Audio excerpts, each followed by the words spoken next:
Bhata Durga Sri Jiva Aprabhu Lokanath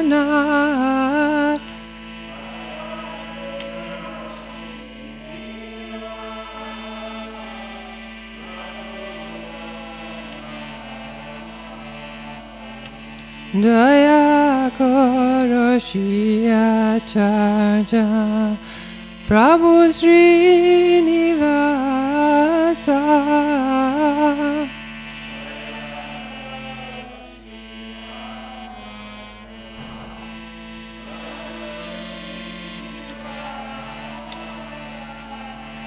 Ramachandra Sangamage Narottama Dasa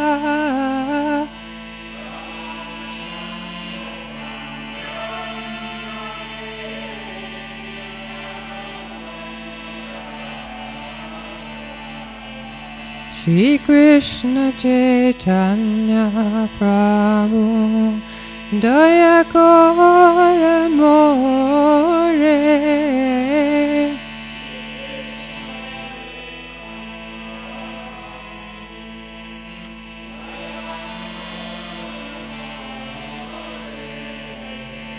Toma Binake Dayalu Jagata Sansare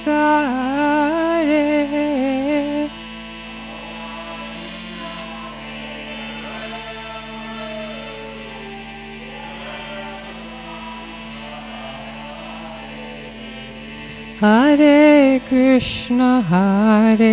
Krishna Krishna Krishna Hare Hare Hare Rama Rama Rama Hare Hare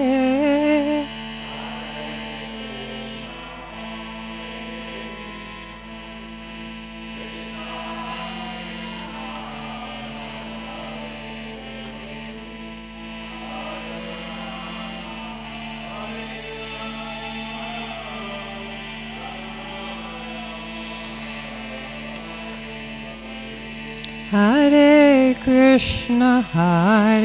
Krishna Krishna Krishna Hare Hare Hare Rama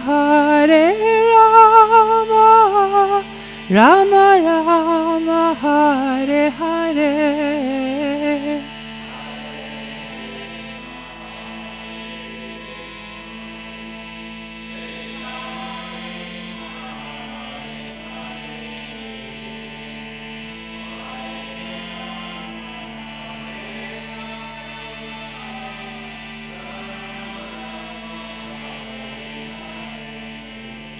Hare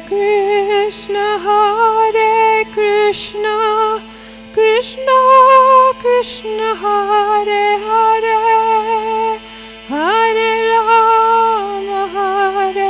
Rama Rama Rama Hare Hare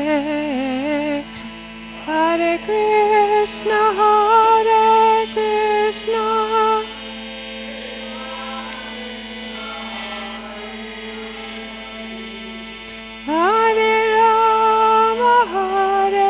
Rama Rama Rama Hare Hare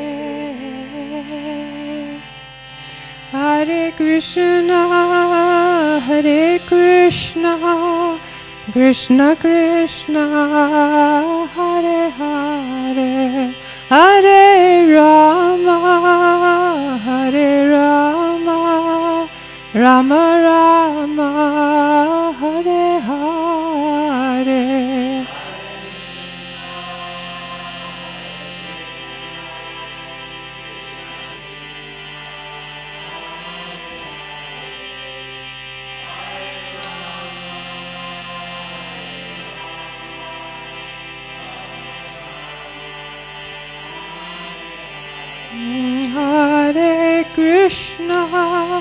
Hare Krishna Krishna Krishna Hare Hare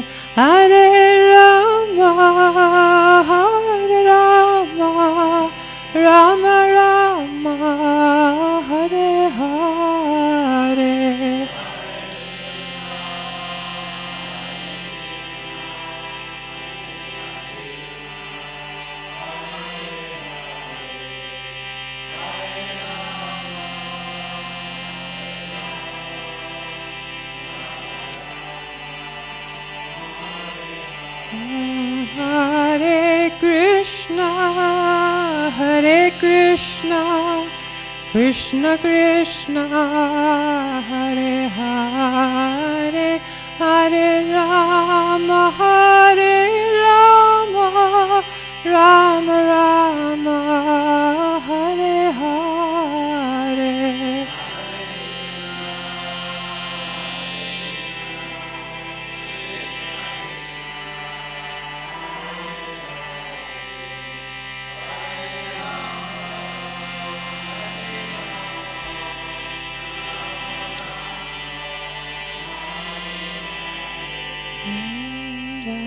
Pranandi Hari Hari Bol.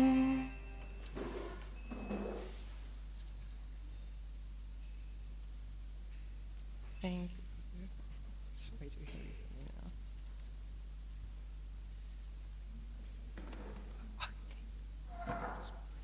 Thank you.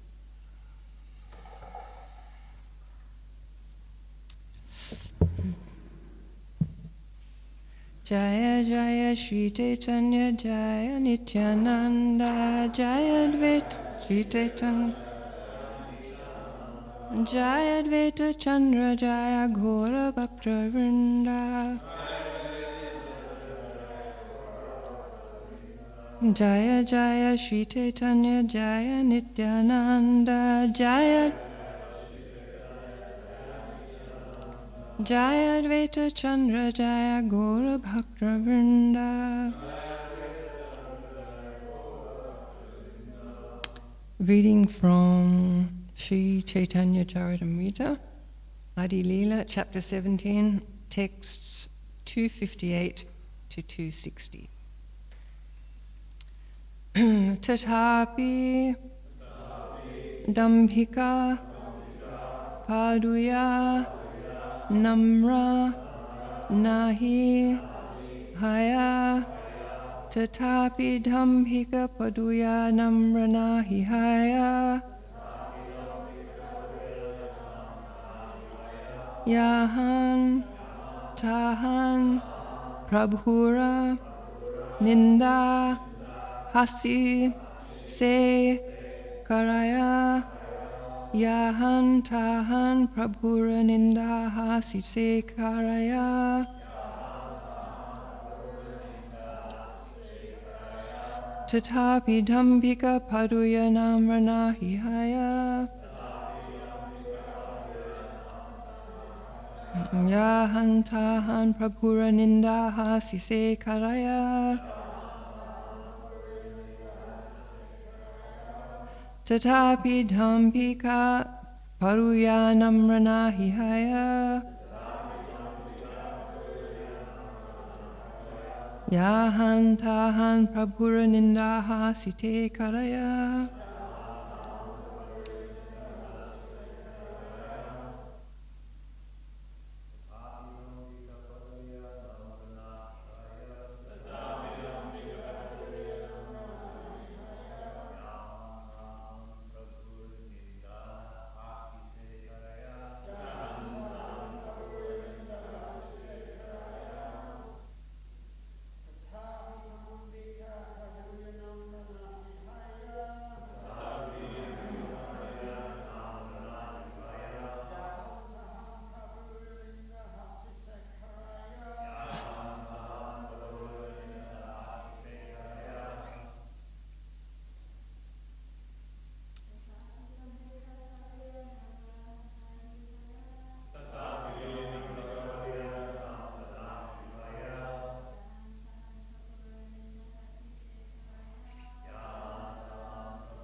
Tatapi still Dambhika proud Paduya students Namra submissive Nahi not Haya become Yahan anywhere Tahan everywhere Prabhura of the Lord Ninda accusation Hasi laughing Se they Karaya, do. Translation, and we've got 2 more verses by Srila Prabhupada and then purport. But the proud student community did not become submissive. On the contrary, the students spoke of the incident anywhere and everywhere. In a laughing manner, they criticized the Lord. Please repeat. But the proud student community did not become submissive. On the contrary, the students spoke of the incident anywhere and everywhere. In a laughing manner, they criticized the Lord. The next verse, Lord Sri Caitanya Mahaprabhu, being omniscient, could understand the degradation of these students. Thus he sat at home, contemplating how to rescue them. All the so-called professors and scientists and their students generally follow the regulative principles of religion, fruitive activities, and austerities, the Lord thought. Yet at the same time, they are blasphemers and rogues. Purport. Here is a depiction of materialists who have no knowledge of devotional service. They may be very religious and may work very systematically or perform austerities and penances, but if they blaspheme the Supreme Personality of Godhead, they are nothing but rogues. This is confirmed in the Hari Bhakti Shuddhodaya. Bhagavat Bhakti Hyanasya Jati Shastram Japastapa Apranasyaiva Dehasya Mandanam Loka Ranjanam. Without knowledge of devotional service to the Lord, great nationalism, fruitive, political or social work, science or philosophy are simply like costly garments decorating a dead body. The only offense of persons adhering to these principles is that they are not devotees. They are always blasphemous towards the Supreme Personality of Godhead and His devotees. And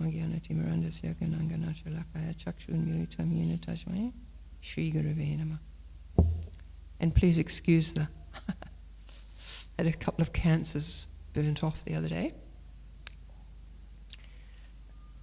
So it's a pretty dismal situation here that these students did not submit at all to the Lord.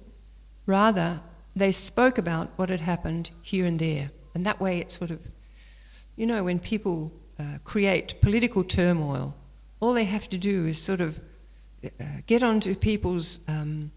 get people indignant. So this is what was happening with the students. And so much so that they were laughing at the Lord, the Supreme Personality of Godhead. So it was really a dire situation for them. But Lord Caitanya, being omniscient, could understand that they were degraded, and he sat contemplating how to rescue them. So this is his glory, that he knows the situation is dire for those students, but he will find a way to help them, to rescue them. And then it's stated that all professors and scientists and their students, they may follow the principles of religion, fruitive activities and austerities. This was the Lord thinking. At the same time, they're blasphemers and rogues. So it's a very instructive purport, and certainly not one that the scientists and professors, etc., would take too kindly or even understand. So, in last week's verse, we learnt that because those students were blaspheming, the essence of knowledge was not manifest in them. They wanted knowledge, they were after knowledge, that's what they were seeking. But the fact that they blasphemed the Lord nullified all their so-called advancement. So it's a pretty, it's a subtle thing, it's a subtle science, and you can't push ahead in your spiritual life if you've got this huge, and these huge anartas dragging you back. It just doesn't work. So it's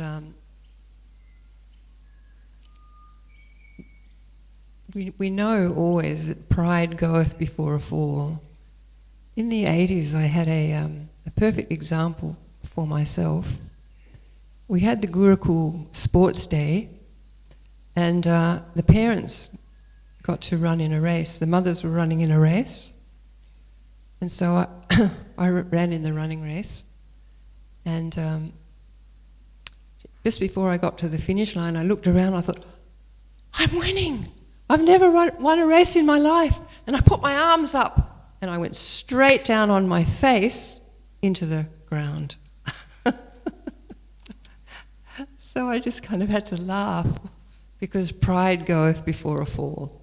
And this is the problem with these students. They'd become proud of they were proud of their intellect. They were proud of their heritage and who they thought they were.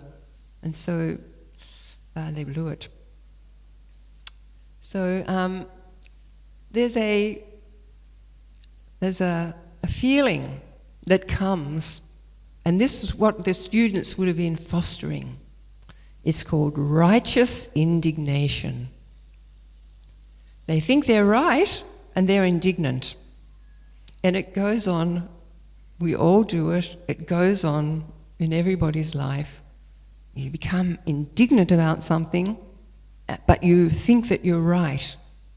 So, unfortunately, righteous indignation, it's a bit of a trap, because what it does is, all the time that you're thinking you're right about something and therefore others are wrong, you're completely pulling yourself back into the three modes and onto the bodily platform.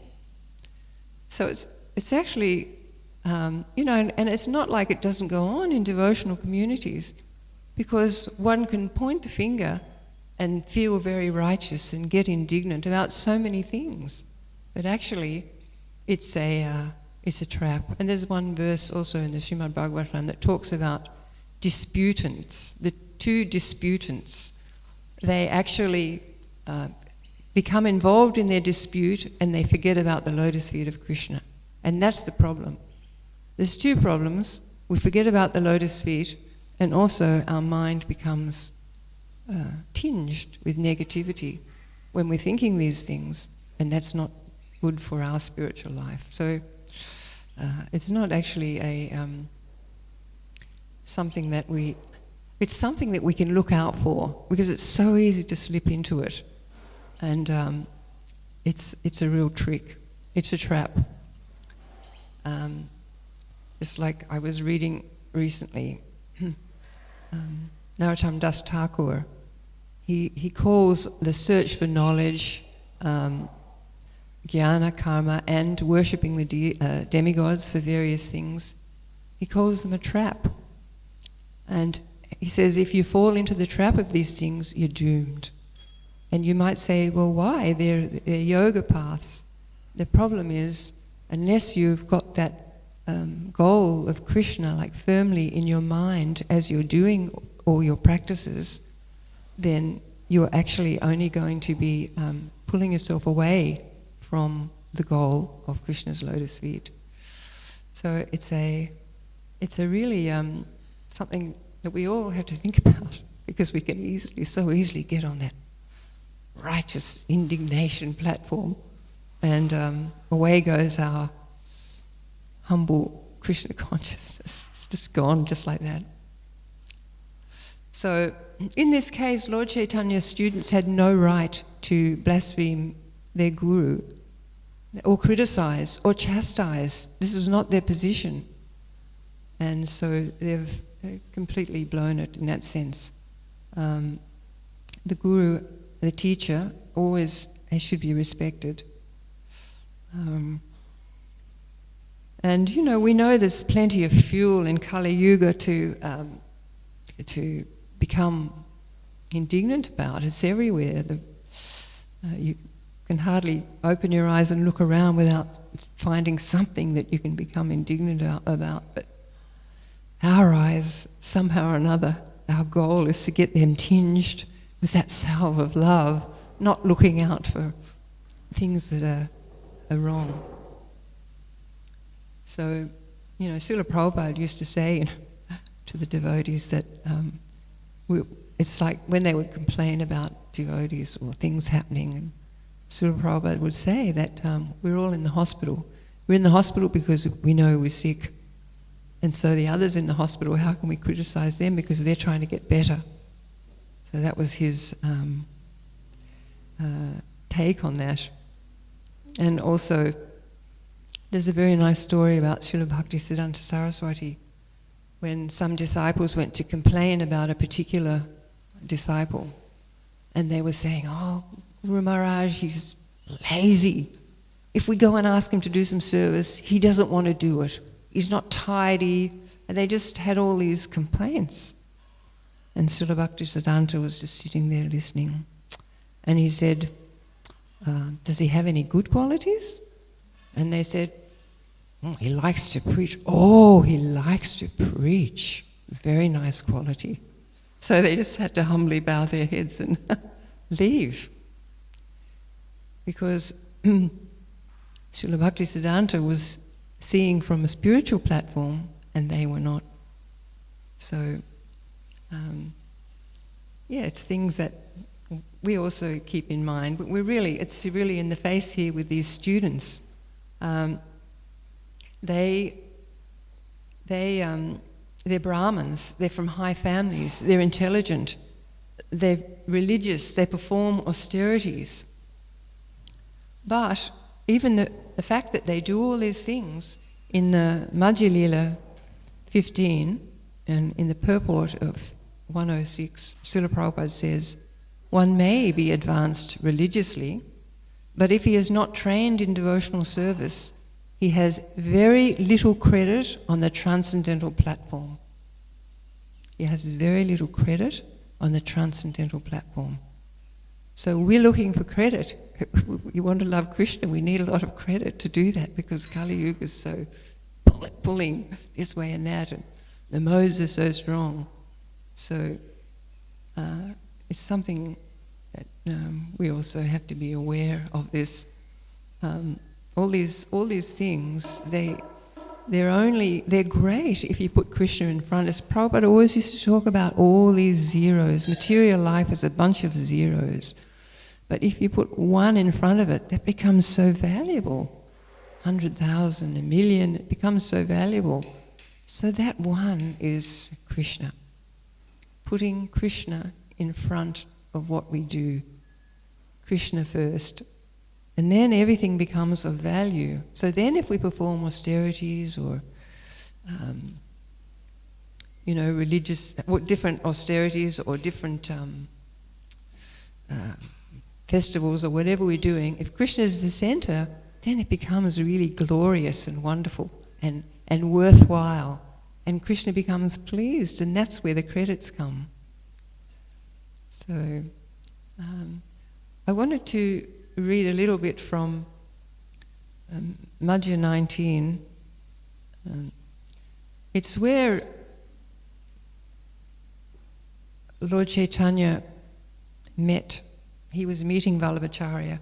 And we know that Nimbarkacharya is the main acharya for the Vishnu Swami line, but Vallabhacharya is the kind of accepted acharya. And he actually met Lord Chaitanya Mahaprabhu, and they had kind of an interesting exchange, because he was very exalted. He was from a really high family, he was very learned, and he was a great acharya. He taught by example.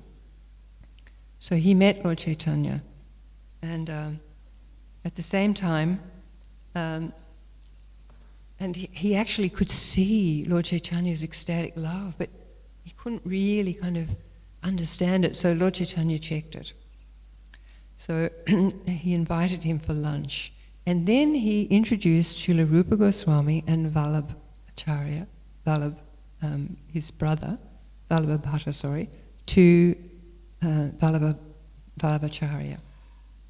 So we've got Vallabhabhata being introduced to Vallabhacharya. So immediately, those two brothers from a distance fell down to offer obeisances. And then when Vallabhabhacharya walked towards them, they ran away. And Rupa Goswami said, "I'm untouchable, I'm sinful, don't touch me." So he was very surprised. Vallabhacharya was very surprised because he knew they were dear associates of the Lord.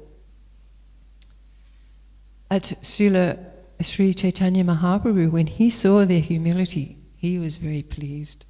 And then he said to Vallabhacharya, don't touch him. This is talking about Rupa Goswami. Don't touch him, for he belongs to a very low caste. You are a follower of Vedic principles and a well-experienced performer of many sacrifices. You also belong to the aristocracy. So Vallabhacharya was thinking about that. He'd seen the ecstatic symptoms of Lord Chaitanya. He knew they were very dear to Lord Chaitanya. But anyway, I'm just going to read a little bit of the purport. Generally, Brahmanas are puffed up with false prestige because they belong to the aristocracy and perform many Vedic sacrifices. At any rate, this was the case 500 years ago. Sri Caitanya Mahaprabhu actually started a revolution against the Brahminical system by inaugurating the chanting of the Hare Krishna Mahamantra. By this chanting, one can be delivered regardless of caste, creed, colour, or social position. Whoever chants the Hare Krishna Mahamantra is immediately purified due to the transcendental position of devotional service. And Sri Caitanya Mahaprabhu is here hinting to Vallabhacharya that an exalted Brahmana who makes sacrifices and follows Vedic principles should not neglect a person who is engaged in devotional service by chanting the holy name of the Lord. So we know that Rupa Goswami actually belonged to a very high Saraswat Brahmana caste. He was not from a low caste, but Lord Chaitanya was instructing, through this whole exchange, he was instructing Vallabhacharya.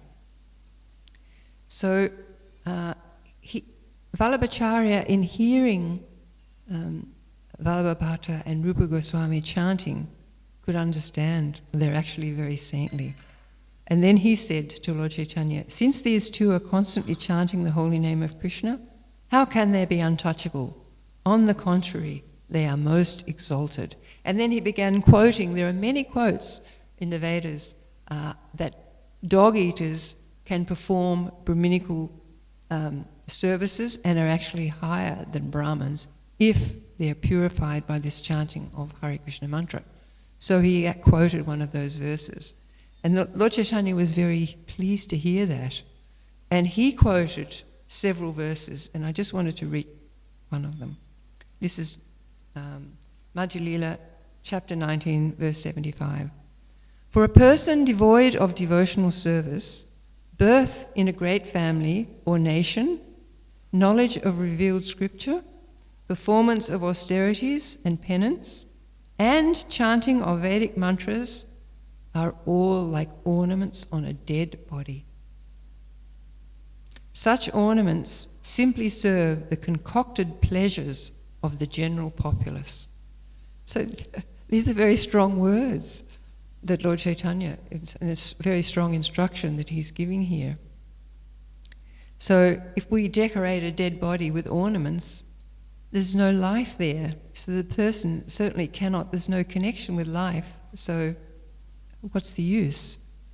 And in the same way, if somebody is decorated with all these different qualities, but they don't have that connection with Krishna, then what is the use of those qualities? They're not going to use them to elevate themselves to love Krishna, nor to elevate others to love Krishna. That won't be their goal. So, in other words, they're simply, by all these austerities, they're simply continuing on their material existence. They're going to have other bodies. So, it's very instructive. And we know that Lord Chaitanya, again and again, he glorified people that weren't officially qualified by selecting Srila Haridas Thakur as the Nam Acharya. And even Advaita Acharya took him as the highest person in the Shraddha ceremony of his father. He chose Haridas Thakur to be the first person to receive the plate. And, you know, Haridas Thakur was so humble, but this was his this was his instruction. Lord Caitanya wanted that people understand that it's not to do with anything except the pure-heartedness and the connection with Krishna that a soul has that is important to Krishna. So,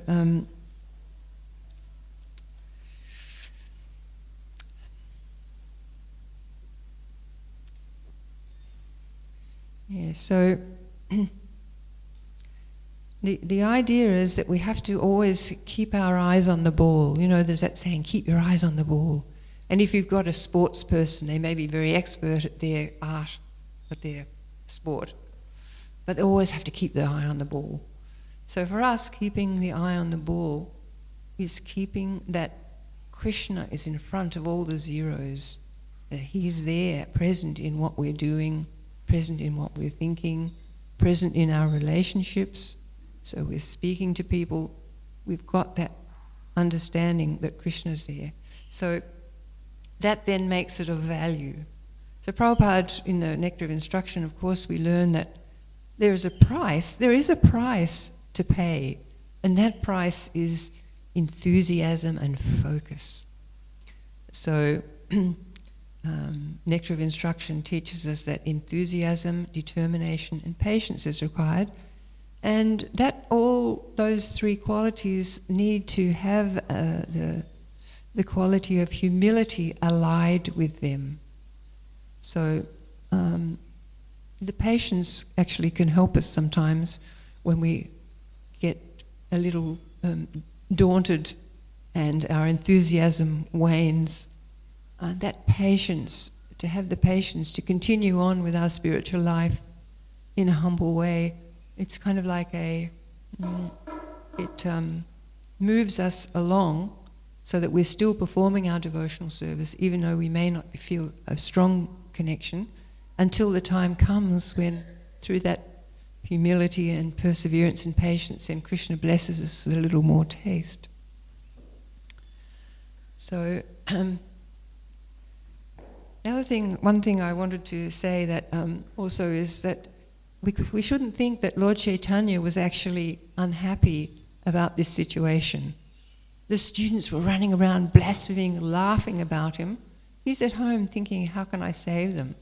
And Prabhupada talks in the Nectar of Devotion a little bit about this, but he's giving the example of Lord Ram. And he says, an apparent pitiable condition in devotional service may appear distressing to the inexperienced student, but the feelings of the devotee in this pitiable condition are considered to be ecstatic by expert devotees. For example, the subject matter of the Ramayana is sometimes considered pitiable and distressing to the heart, but actually that's not the fact. The Ramayana narrates how Lord Ram was sent to the forest by his father just when he was going to be enthroned. After Lord Ram's departure, Maharaj Dasharatha, his father, died. In the forest, his wife Sita Devi was kidnapped by Ravana, and there was a great war. When Sita Devi was finally delivered from the clutches of Ravana, Ravana's whole family and kingdom and Ravana himself were vanquished. When Sita Devi came home, she was tried by fire, but after some days she was again banished to the forest. All these subjects in the Ramayana seem very pitiable, and they may appear distressing, but actually they are not. Otherwise, why would Hanuman, the great devotee of Lord Ram, read daily about the activities of Lord Ram as described in the Ramayana itself? The fact is that any of the above-mentioned 12 transcendental humours of devotional service, in them everything is transcendently pleasing. So the Lord had his plan. He came here to spread the holy name and save people. That was his mission. So he had to have a catalyst, and this catalyst was these students and this incident.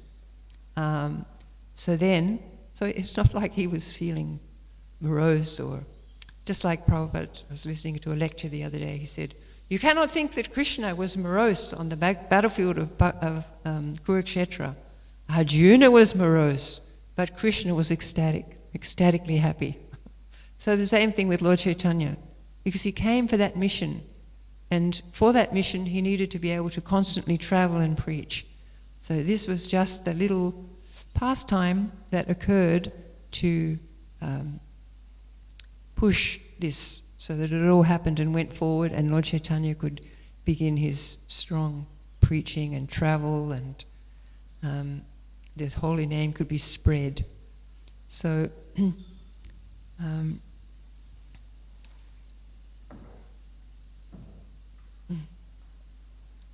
so Lord Caitanya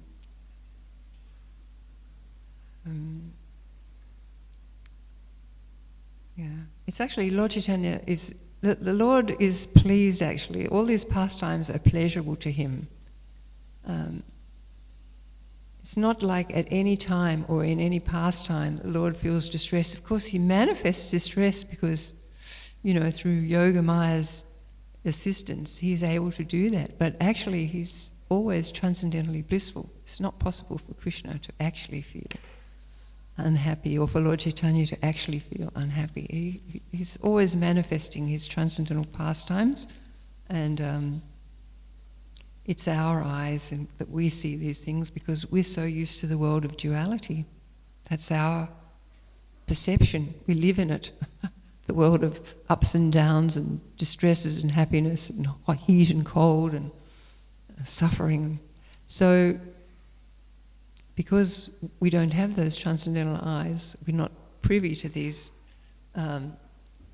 matters, but we can find out through Shastra that this was the Lord's goal, to come and to allow the holy name to manifest in Kali Yuga, because it was going to be, and it is the only way that people can become spiritualized in this Kali Yuga. So Lord Caitanya does state, there's 3 times that those Kulia residents ask Lord Caitanya, what is a Vaishnava? So the first time he said, Vaishnava is one who chants Hare Krishna. So in our situation, we're actually surrounded by Vaishnavas. We're surrounded by devotees chanting Hare Krishna. So it's very important for us that we kind of keep that awareness, this Panchakalpa prayer that we say in the mornings to the devotees. If we say that prayer and then we get up and straight away get annoyed with someone, we're not remembering that. So it's kind of something that, through the day we have to remind ourselves that we are dealing with very precious souls. We are surrounded by very precious souls. We don't know their hearts, we know our hearts, and we know our hearts are very contaminated in so many ways, but we know that these jewels around us, these devotees, are Vaishnavas, and so it's a conscious thing to be respectful to all those, to be respectful to anybody, any soul, but especially those that we're surrounded with. And it's kind of like erring, there's that saying, err on the side of caution. But for us devotees, we err on the side of respect to other devotees. Because we certainly may think that, we're being righteous, but actually by ourselves we can do nothing. It's like one stick can be broken so easily, but if you have a big pile of sticks, you can't break them. So if the devotees work together, then nothing can impinge on this movement. So our part in that is to remember that respectful relationship. I always liked it when Bhira Krishna Maharaj was saying, we've got the 3 miseries, the Adhyatmic, Adhibodhic, and the Adhidaivic. And he said, but there's a 4th one, the Adhidevotic.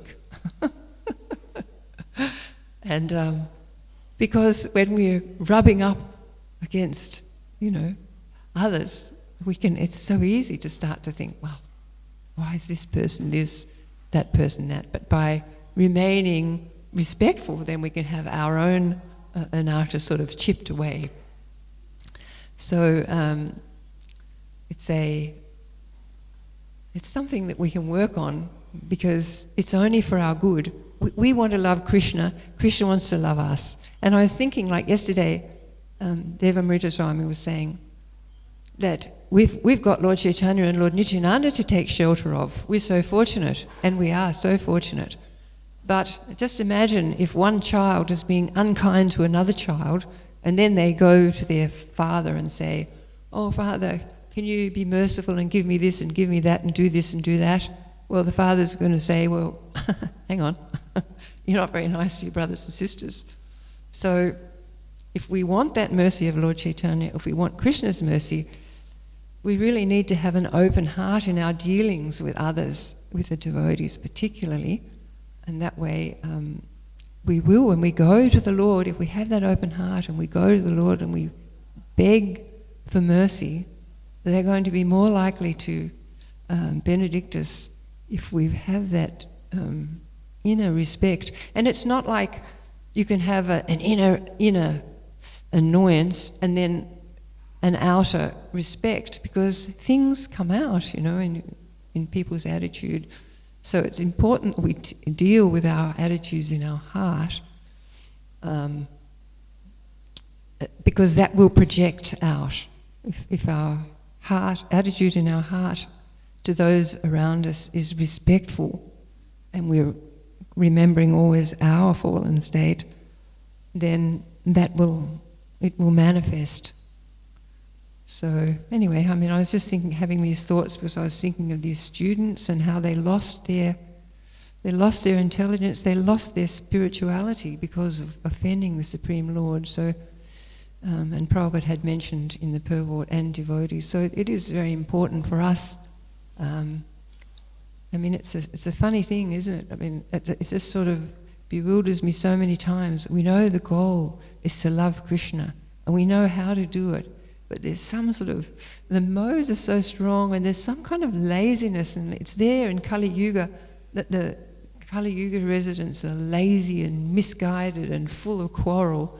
And this is the time that we've taken our birth in, so we are affected by these things.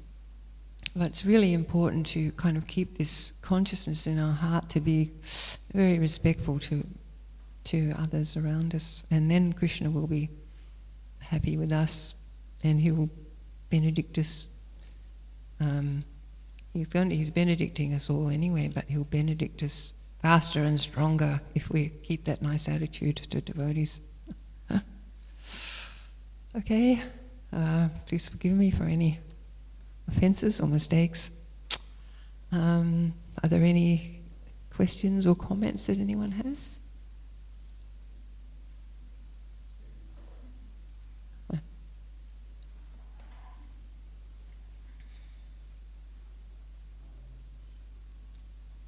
Anyone have a question or a comment? It's not directly about the class, but sort of. Today is Govardhana Shashti, yeah. And that's also a transcendental pastime about being critical. About being critical, with Pundarik Vinayati. Pundarik Vinayati. Do you want to tell and the wraps, the wooden wraps? Did you say it? With the starched garments. Yes, that's right, yeah. Is today's the actual day. Did you want to tell the story? No, you say it, Prabhu. Oh, no. You want me? You're sitting there. Well, give it to you if you want. Okay. Well, you can read it. Can I give it to you to read? Yeah. Oh, you can read it, Prabhu.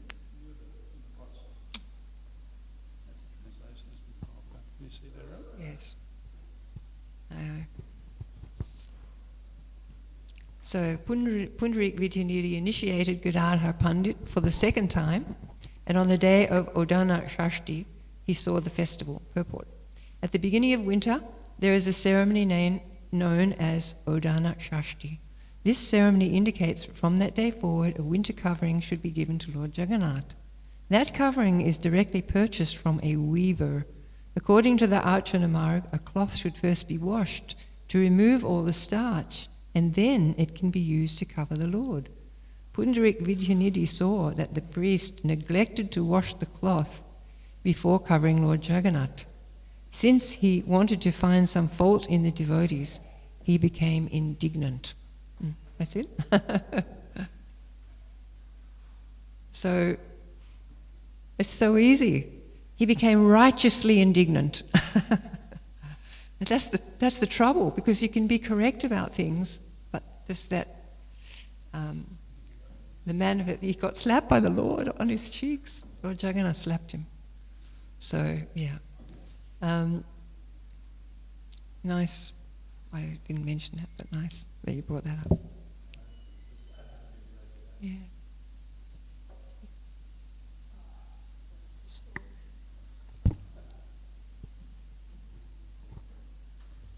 Okay. Yeah, Rupa Raghunath.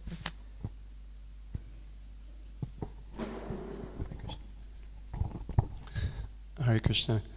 So you were touching on forgiveness, and I was listening to a lecture by Krishnadas Kaviraj Prabhu. I think he's a Prabhupada disciple in Toronto. He was giving a talk on forgiveness, and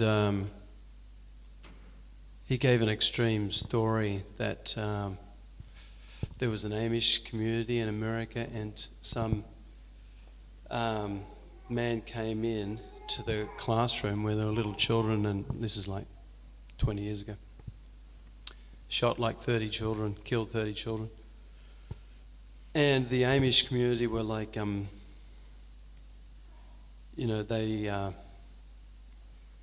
were thinking, somehow this is God's arrangement, and they were trying to have, great forgiveness on the murderer, and they even invited his mother to the funeral ceremony of all the children. And they were thinking, God has a plan to take these children somewhere else. It's God's mercy on us. And in general society, it seems like these days there's too much forgiveness. People are, doing all sorts of nonsense, and people are turning a blind eye and, sort of forgiving them. And therefore we see that because there's seems like too much tolerance in general society, the punishments have become decreased for, heinous crimes. Then people are getting away with blue murder. So it seems like, obviously in the Vaishnava community, we have to develop that quality of forgiveness and respect to all living entities, but at the same time, there needs to be a level of correctness or punishment for certain devious activities. So would you like to comment on? Yeah, well, in the devotional community, there are people assigned usually to do that. The problem comes when others, just like this student, he immediately ran to all the other students, and they just, it's like a gossip fest, and it just spreads. So this is the problem. But if something has to be dealt with, then there are certain authorities that deal with it, and that's their job, and they have to do that.